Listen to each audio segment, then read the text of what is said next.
I almost dropped the ladle when I saw her. The steam from the industrial soup pot was rising into my face, making my eyes water in the August heat, but I knew those eyes. Even hollow and sunken like they were now, I knew them. Maya Chen stood in the breakfast line at Morning Grace Community Center, wearing clothes that hung off her frame like she'd borrowed them from someone twice her size. But what made my heart stop wasn't Maya. It was the little girl clutching her hand, a tiny thing with enormous brown eyes that darted around the room like she was expecting something terrible to happen at any moment. This couldn't be Maya. Not my Maya. Not the woman who'd graduated top of our architecture class at Berkeley. Not the friend who'd designed that award-winning community center in Seattle 5 years ago. But it was her. And she was pretending not to see me. Next, I called out, my voice cracking slightly.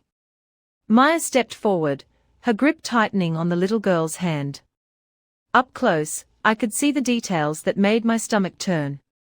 Her professional hands, the ones that used to sketch beautiful buildings with confident strokes, were now calloused and dirty, nails bitten down to the quick. There was a bruise on her wrist, poorly concealed by a stretched-out sleeve. The little girl clutched a worn stuffed rabbit that had seen better days, its ear hanging by a thread. Maya, I whispered. Her eyes finally met mine, and what I saw there made me want to weep. Fear. Shame. Desperation. Please don't make a scene, she said, so quietly I almost couldn't hear her over the noise of the breakfast service. I served them both, extra portions, my hands shaking, and watched them move to a corner table. The little girl, who couldn't have been more than 6, ate like someone who didn't know when her next meal would come. Maya barely touched her food, her eyes constantly scanning the room, the door, the windows. 20 minutes later, I found someone to cover my shift and followed them out to the parking lot. They were heading toward a rusted 1998 Honda Civic that looked like it had been through a war. Maya's shoulders were hunched, protective, as she opened the back door for the little girl. That's when I saw it, the car was packed with their entire life. Clothes in garbage bags. A small cooler. A few toys scattered across the back seat. Maya, wait. She froze, her hand on the door handle. For a moment, I thought she might just get in and drive away. But then her shoulders started shaking, and I knew she was crying. I can't do this, she said, her voice breaking. I can't look at you. I can't see the judgment in your eyes. There's no judgment here, I said, moving closer. Just tell me what happened. Please. The little girl watched us through the window, hugging her rabbit tighter. Maya turned around, and the tears were streaming down her face now. We live in the car, she said. We've been living in the car for 4 months. And I don't know how to get out. The words hit me like a physical blow. What? Maya, you were making over $80,000 a year. You bought that beautiful Victorian in Laurelhurst. What happened? Marcus happened. She said his name like it was poison. He said it was my fault. He showed me the bank statements. He said I spent it all, that I was irresponsible, that I was a bad mother. He said the house had to be foreclosed because of my shopping addiction. I felt my investigator's instincts, the ones I'd honed during 15 years as a forensic CPA, start firing. Maya, you never had a shopping addiction. I've known you for 20 years. This doesn't make sense. Nothing makes sense anymore. Her voice was hollow. He controls everything. He gives me $30 a week for food. That's it. For both of us. He lives somewhere else, I don't even know where. He said if I tell anyone, if I cause any problems, he'll report me to Child Protective Services for neglecting Lily. He'll take her away from me. Lily. The little girl had a name. She was watching us with those enormous eyes, and I could see the intelligence there, the awareness that her world had crumbled. Where's Marcus now? I asked. I don't know. He texts me when he wants to see Lily. He comes by sometimes, takes her for ice cream, tells her how much mommy has messed up their lives. Then he leaves again. My jaw clenched. Get in my car. Both of you. Right now. I can't. Yes, you can. We are going to a hotel. You're going to take a hot shower and eat a real meal, and then we are going to figure this out. Maya looked at me with something I recognized from my old job, the look of someone who'd stopped believing that anyone could help them. But underneath it, I saw a flicker of hope. Okay, she whispered. An hour later, Maya and Lily were in a room at the Riverside Motel. Nothing fancy, but it had 2 beds, a bathroom with a door that locked, and air conditioning that actually worked. Lily was parked in front of the TV with a burger and fries, watching cartoons with an expression of pure wonder, like she'd forgotten this kind of simple joy existed. Maya had showered and changed into clean clothes I'd grabbed from Target. She looked more like herself, but the fear in her eyes hadn't diminished. Tell me everything, I said. And I mean everything. When did this start? She wrapped her hands around a cup of coffee like she was trying to absorb its warmth. About a year after we got married. 5 years ago. Marcus said he wanted to handle our finances, that it would be easier. He worked in tech consulting, made good money, and I was busy with my architecture projects. It seemed reasonable. And you let him? I trusted him. Her voice cracked. He was my husband. He showed me bank statements every month. They always showed low balances, a few $100s. He said we were living beyond our means, that we needed to cut back. So I did. I stopped going out with friends. I stopped buying coffee on the way to work. I started bringing lunch from home. What about your salary? $82,000 a year doesn't just disappear. He said it was going to bills. The mortgage, utilities, Lily's preschool, car payments, insurance. He showed me spreadsheets. It all looked legitimate. I pulled out my phone. Can I see your phone? She handed it over without question. I started scrolling through her recent messages with Marcus. They were all the same, short, cold, controlling. You can pick up your allowance at the usual spot. Lily needs new shoes. Make do with what you have. Stop asking questions. Then I found the app. Hidden in her settings, disguised as a weather widget. Maya, did you install a tracking app on your phone? She looked confused. No. Why would I? Because Marcus did. I showed her the screen. He's been tracking your location this entire time. He knows exactly where you are right now. Her face went white. Oh God. He's going to do nothing, I said firmly. I powered down the phone and pulled out the SIM card. We are going dark. And tomorrow morning, I'm making some calls. She looked at me with tears in her eyes. Who are you going to call? I smiled grimly. Everyone. The next morning, while Maya and Lily slept in, I made the first call. Detective Sarah Okonkwo picked up on the second ring. This is a voice I haven't heard in a while, she said warmly. How's retirement treating you? I need a favor, Sarah. A big one. And it involves financial crimes. Her tone shifted immediately to professional. I'm listening. I laid out everything Maya had told me. Sarah's responses got shorter and sharper as I talked. Give me 4 hours, she finally said. I'll pull everything I can. 3 hours and 47 minutes later, she called back. What she told me made my blood run cold. Maya's Victorian home in Laurelhurst hadn't been foreclosed. It had been sold to an LLC called RJ Enterprises for $340,000. Nearly $100,000 below market value. The sale had gone through 3 months ago. There were 31 credit cards opened in Maya's name over the past 3 years. 31. The total fraudulent debt was $127,000. Maya's 401k from her architecture firm had been completely drained. $156,000, withdrawn over a series of transactions, all with forged signatures that were good enough to fool the fund administrators. Her architectural license had never been suspended.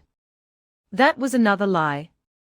And here was the kicker: Maya's mother had tried to contact her 47 times over the past 2 years. Every call, every text, every email had been blocked.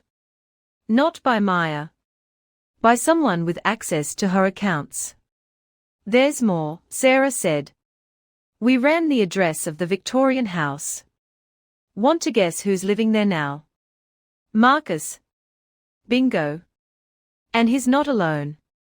There's some serious electrical usage going on at that property. We're talking industrial level consumption. I'm getting a warrant to do surveillance. How long? Give me 24 hours. And tell your friend to stay off the grid. If this guy is as controlling as he sounds, he's going to be looking for her.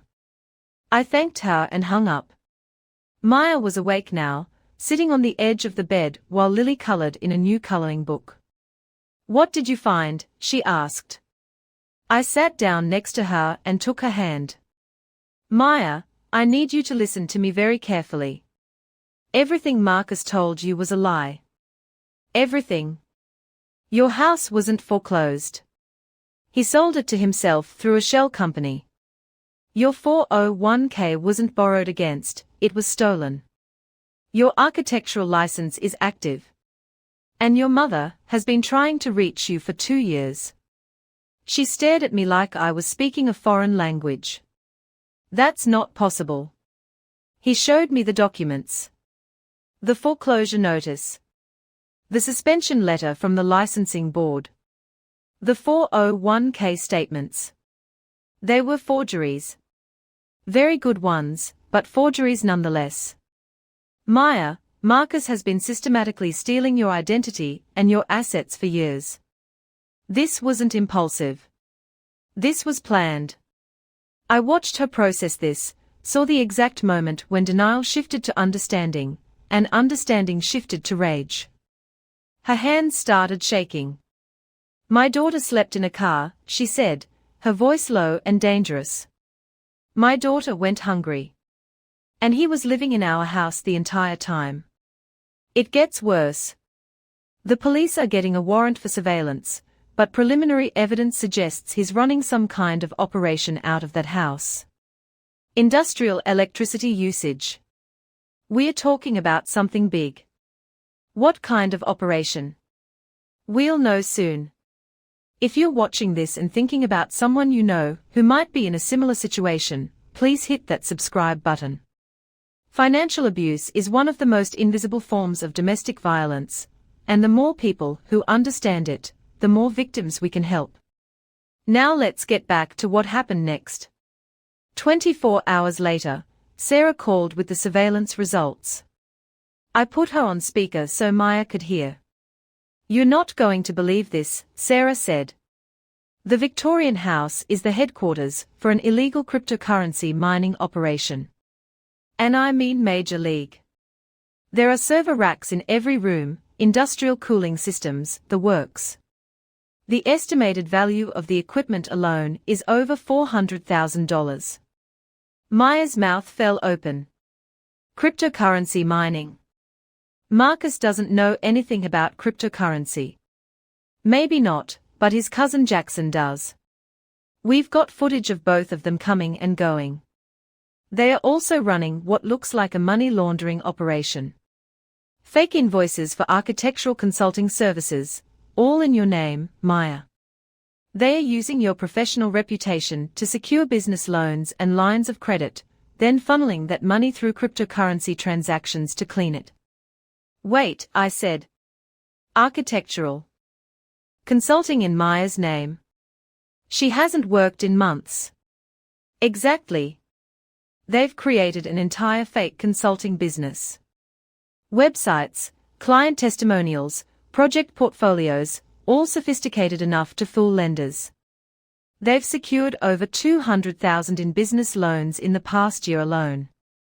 Maya looked like she might be sick. Lily's bedroom. Where is the equipment? Where did they put everything? Sarah was quiet for a moment. I'm sorry, Maya.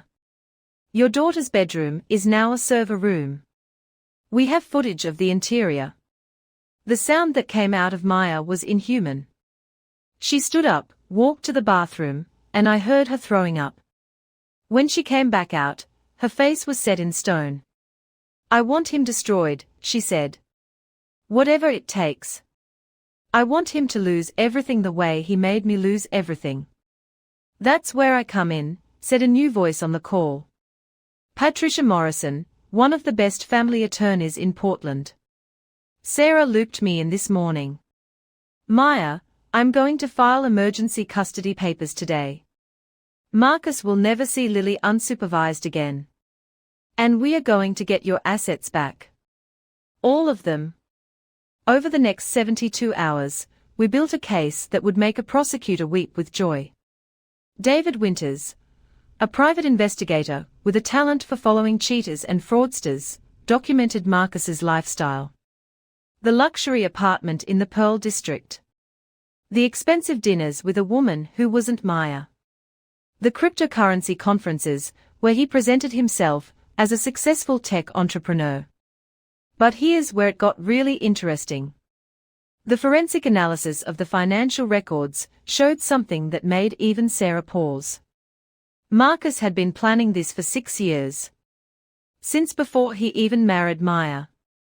He had specifically targeted her because of her excellent credit score, her professional reputation, and her lack of close family ties. Her mother lived across the country. Her father was dead. She was perfect, successful enough to provide access to credit and loans, isolated enough that no one would interfere. He'd done this before. Twice before, to be exact.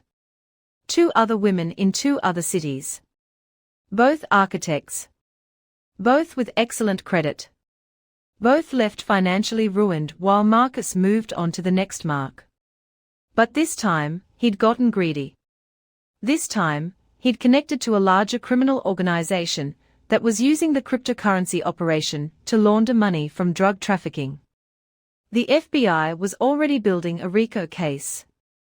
Marcus and Jackson's operation was just one small piece of a much larger puzzle. Maya listened to all of this with an expression that was equal parts horror and determination. When can we confront him? Soon, Sarah said. We're setting up a controlled meet. You're going to wear a wire. We need him to confess on tape to as much as possible. Will it be safe? We'll have agents everywhere. He won't even know they are there. But Maya, you have to be convincing. He has to believe you're still under his control. The meet was set for Portland Harbor, a public space with plenty of foot traffic and good sightlines for surveillance. The story was simple. Maya wanted to sign divorce papers and agree to his terms. She just wanted it to be over. She wanted to make sure Lily was taken care of. Marcus agreed immediately. Of course he did. He thought he'd won. The morning of the meet, Maya stood in the hotel bathroom, staring at herself in the mirror, while a tech fitted her with a wire so small it was practically invisible. How do you feel? I asked. Terrified, she admitted. But also free. For the first time in years, I know the truth. I know it wasn't my fault. I know I'm not crazy or incompetent, or a bad mother. He did this. And now he's going to pay for it. I hugged her tight. You're the bravest person I know. I'm not brave. I'm just done being afraid. We arrived at the harbor at 2 p.m.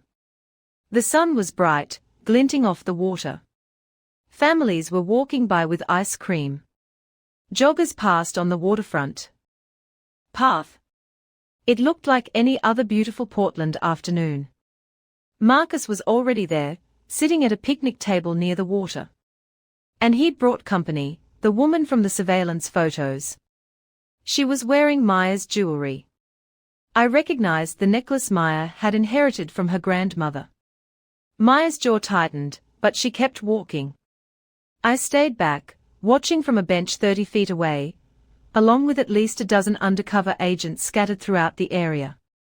Maya, Marcus said with a smile that didn't reach his eyes. You look better. Have you been eating? She sat down across from him, her hands folded on the table. I wanted to talk about the divorce. About Lily. Of course. I think it's very mature of you to finally accept reality. He slid a folder across the table. I've had my lawyer draw up papers. You'll sign over full custody to me, acknowledge that the financial situation was your responsibility, and agree to supervised visitation only. The woman next to him, his new victim, though she didn't know it yet, looked uncomfortable. Marcus, maybe we should. This doesn't concern you, Jennifer, he said sharply. Then, softer, why don't you go get us some coffee? Jennifer left, looking relieved to escape. As soon as she was gone, Marcus's expression changed. The fake warmth disappeared, replaced by something cold and calculating. You know, he said conversationally, I actually thought you'd put up more of a fight. But you were always weak, Maya. That's what made you so easy. Maya's voice was steady. Easy? To fool. To control. To completely destroy. He leaned back, completely relaxed. Do you want to know the truth? I targeted you. 5 years before I even met you, I saw your portfolio in a trade magazine. Young, talented architect with a bright future. I researched you. Found out about your family situation, estranged mother, dead father, no siblings. Perfect. Why? Maya's voice broke on the word, and it wasn't an act. Because I could. Because you had everything I wanted, and you were stupid enough to trust me. He laughed, actually laughed. The forged documents were so easy. You believed everything. The foreclosure notice I made on my laptop. The 401k statements. The suspension letter from the licensing board. You never once questioned me. You stole over $500,000 from me. I took what I deserved for having to pretend to love you for 5 years. Do you have any idea how boring you are? How tedious it was to come home to you every night and pretend to care about your little architecture projects. I earned that money. What about Lily? What about your daughter? Something flickered across his face, but it wasn't guilt. It was annoyance. Lily was an accident. I told you to get an abortion, but you wouldn't listen. Another example of your selfishness. Maya stood up slowly. Her voice was shaking now, but not with fear. With rage. You made your daughter sleep in a car. You watched her go hungry. You used her bedroom for your criminal operation. I did what I had to do. The cryptocurrency mining required specific environmental controls. And honestly, Maya, you should be grateful. I could have just taken Lily and disappeared. Instead, I let you keep her while I finished securing the last of the assets. Why? I loved you. He looked at her with something like pity. Because I could. You were so easy to fool. You believed everything. Your mother tried to warn you, remember? Back at the beginning. She said I was too charming, too perfect. But I made sure you never listened to her. I made sure you cut her out of your life completely. Maya's hand went to her collarbone, where I knew the wire was hidden. Say that again. You made sure I cut my mother out of my life. I blocked her calls, deleted her emails, intercepted her letters. Easy. You gave me access to everything, your phone, your computer, your mail. You trusted me completely. He smiled. You were the perfect victim. I was, Maya said quietly. But I'm not anymore. She stepped back from the table. Marcus's smile faltered. What are you? I'm done being your victim, Marcus. And you're done. I stood up from my bench, along with every other civilian in the area. FBI agents, Portland PD, even a couple of federal marshals. Marcus's face went from confused to shocked to terrified in about 3 seconds. Maya Chen is wearing a wire, Sarah Okonkwo announced, stepping forward with her badge out. And Marcus Reed, you just confessed to 52 counts of identity theft, 31 counts of wire fraud, money laundering, racketeering, forgery, and child endangerment. You have the right to remain silent. The rest of the Miranda warning was drowned out by Marcus's shouting. He lunged for Maya, but 2 agents had him on the ground in seconds. Jennifer came running back with coffee, took one look at the scene, and burst into tears. I reached Maya just as her legs gave out. She collapsed against me, sobbing, and I held her while she shook. Is it really over? She whispered. Not yet, I said. But it's beginning to be. At the same time Marcus was being arrested at the harbor, a team was raiding the Victorian house. Jackson was arrested without incident, along with 2 other associates. The cryptocurrency mining equipment was seized, along with hard drives full of evidence, forged documents, and, incredibly, handwritten notes detailing how Marcus had planned and executed his scheme. Criminals really do love to brag, even if it's only to themselves. The cash seized from the operation totaled $280,000. The cryptocurrency wallets contained another $400,000. The mining equipment was worth another $400,000. All of it would eventually be liquidated and returned to Maya and Marcus's previous victims. Over the next 6 months, I watched Maya transform from a broken woman living in her car to a force of nature. She gave a deposition that lasted 4 hours and left the federal prosecutor in tears. She sat in court while Marcus's previous victims testified, and she held their hands afterward. She reconnected with her mother, who flew out from New Jersey and didn't leave Maya's side for 3 weeks. The reunion was beautiful and heartbreaking, 2 women who'd lost years together because of one man's manipulation. The trial was surprisingly short. Marcus's lawyer tried to cut a deal, but the evidence was overwhelming. The confession on tape sealed it. Marcus got 12 years in federal prison. Jackson got 8.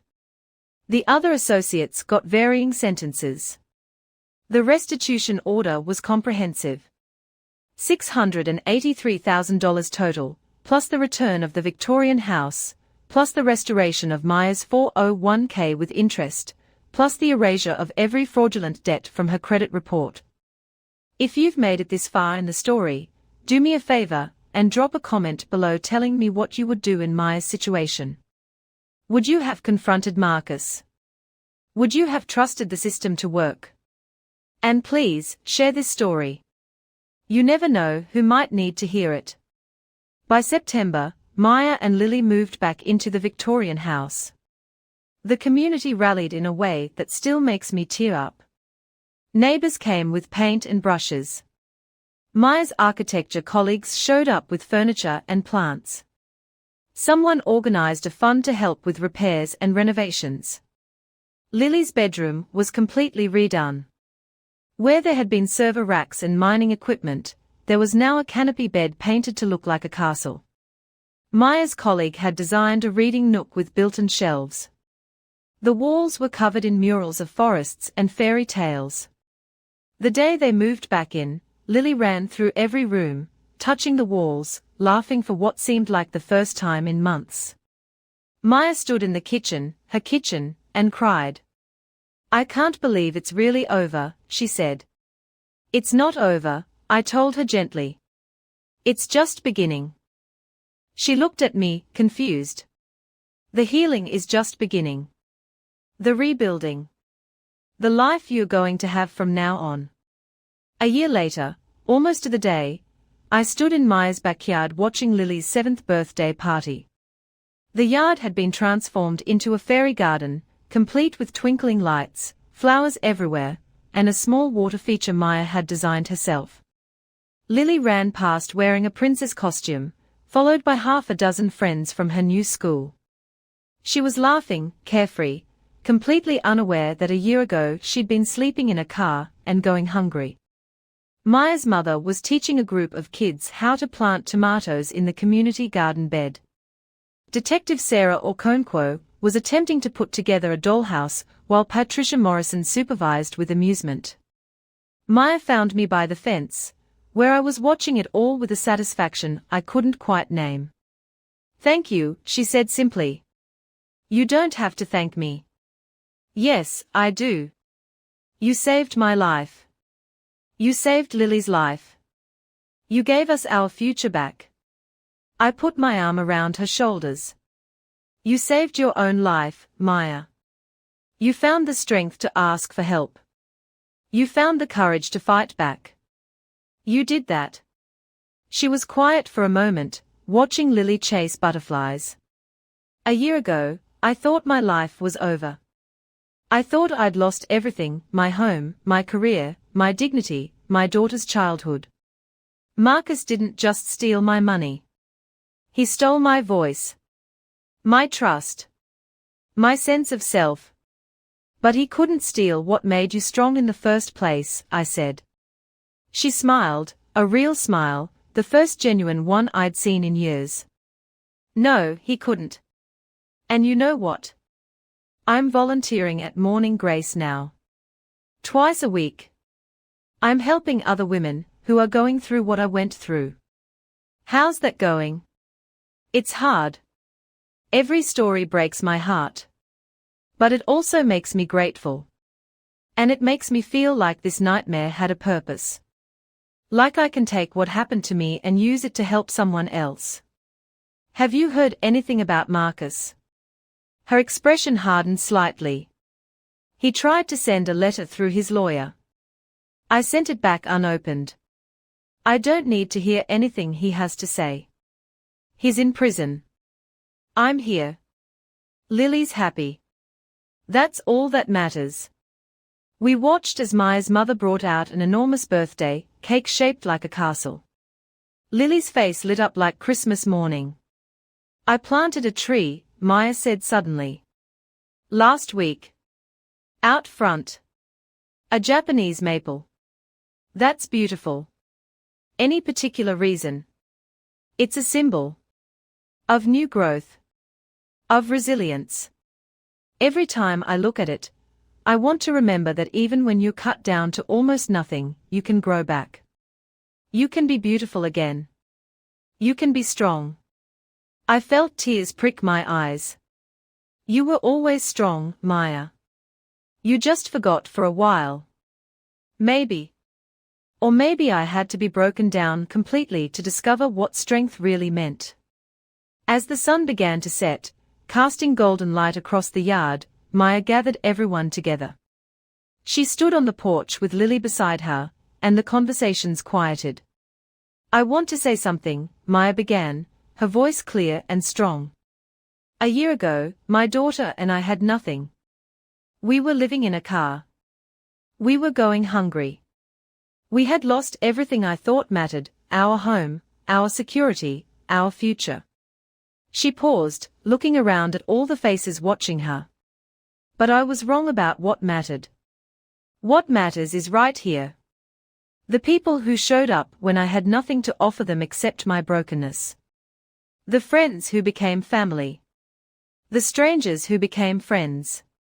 The community that refused to let us fall." Her voice cracked slightly. "Marcus thought he could erase me. He thought he could take everything and leave me with nothing. But he was wrong. He couldn't take this. He couldn't take the people who loved me. He couldn't take my ability to rebuild. He couldn't take my daughter's smile." Lily hugged her mother's leg, beaming up at the crowd. "So thank you," Maya continued. "Thank you For showing me that family isn't who you're related to. It's who shows up when everything falls apart. Thank you for reminding me who I am. And thank you for believing in me when I couldn't believe in myself. There wasn't a dry eye in the yard. Later, as the party wound down and guests started leaving, I helped Maya clean up. We worked in comfortable silence for a while, picking up plates and cups, wrapping up leftover cake. What are you going to do now? I asked. With your career, I mean. She smiled. I'm actually starting my own firm. Small, just me and one associate to start. But we are going to focus on community projects. Affordable housing. Community centers. Things that matter. That sounds perfect. And I'm writing a guide. For financial abuse survivors. Patricia's helping me. We are going to distribute it through women's shelters, free of charge. Everything I wish I'd known, how to spot the warning signs, how to protect yourself, how to get help, how to rebuild. Maya, that's incredible. I figure if my nightmare can help even one woman avoid what I went through, it was worth something. We finished cleaning up and stood together in the kitchen, looking out at the darkening yard where Lily was catching fireflies with Maya's mother. Do you ever think about what might have happened if you hadn't been at the community center that day? Maya asked quietly. I'd thought about it. Of course I had. Yeah, I do. But I was there. And you were brave enough to let me help. That's what matters. I still have nightmares sometimes, she admitted. I wake up thinking I'm back in the car. That none of this is real. That I'm going to lose it all again. That's normal. Trauma doesn't just disappear because you got justice. I know. I'm in therapy. Lily's in therapy. We are working through it. She turned to face me. But I also want you to know something.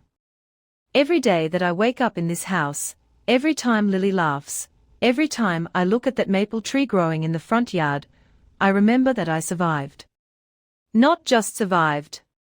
I won. We won. I pulled her into a hug. Yes, you did. As I drove home that night, I thought about everything that had happened. About how quickly a life could be destroyed, and how much work it took to rebuild it. About the invisible epidemic of financial abuse that happens behind closed doors, in houses that look perfect from the outside. But mostly, I thought about resilience. About a woman who had every reason to give up, who had been systematically destroyed by someone she loved, who had lost everything, and who found the strength to fight back. Marcus had tried to erase Maya Chen. He'd stolen her money, her home, her confidence, her sense of self. He'd isolated her from her family, gaslit her into believing she was incompetent, and left her and her daughter homeless and hungry. But he'd made one critical mistake. He'd underestimated her. He'd underestimated the power of friendship, of community, of a mother's love for her child. He'd underestimated what happens when you push someone so far down that they have nothing left to lose. The theft had been silent. Methodical. Nearly perfect in its execution. But the recovery. That was loud, defiant, and absolutely unstoppable. 3 years have passed now since that day at the community center. Maya's architecture firm has designed 4 affordable housing complexes and 2 community centers. Her guide for financial abuse survivors has been downloaded over 50,000 times. She speaks at conferences about financial abuse awareness. Lily is 9 years old, thriving in school, completely unaware that she's a minor celebrity at the community center where her mom volunteers. She wants to be an astronaut. Marcus is still in prison. He'll be there for 9 more years. And Maya? She's planning to plant another tree in her front yard. This one for strength. This one for the future. This one for every woman who's still living in her car, still believing the lies, still thinking there's no Way out. Because there is a way out. Sometimes it takes a friend who won't give up. Sometimes it takes a community that rallies. Sometimes it takes a former forensic accountant who happens to be volunteering at a soup kitchen on exactly the right day. But there's always a way out. If this story resonated with you, if you know someone who might be experiencing financial abuse, please share it. Hit that like button, subscribe to the channel, and drop a comment telling me your thoughts. Your engagement helps this story reach people who might desperately need to hear it. And remember, family isn't who you're related to. It's who shows up when everything falls apart. It's who fights for you when you can't fight for yourself. It's who believes in you when you've forgotten how to believe in yourself. Maya thought her story was about loss. About betrayal. About a man who stole everything from her. But it wasn't. It was about recovery. About resilience. About a woman who was knocked down so hard she had nothing left, and who got back up anyway. The theft was silent. But the victory, that was heard around the world.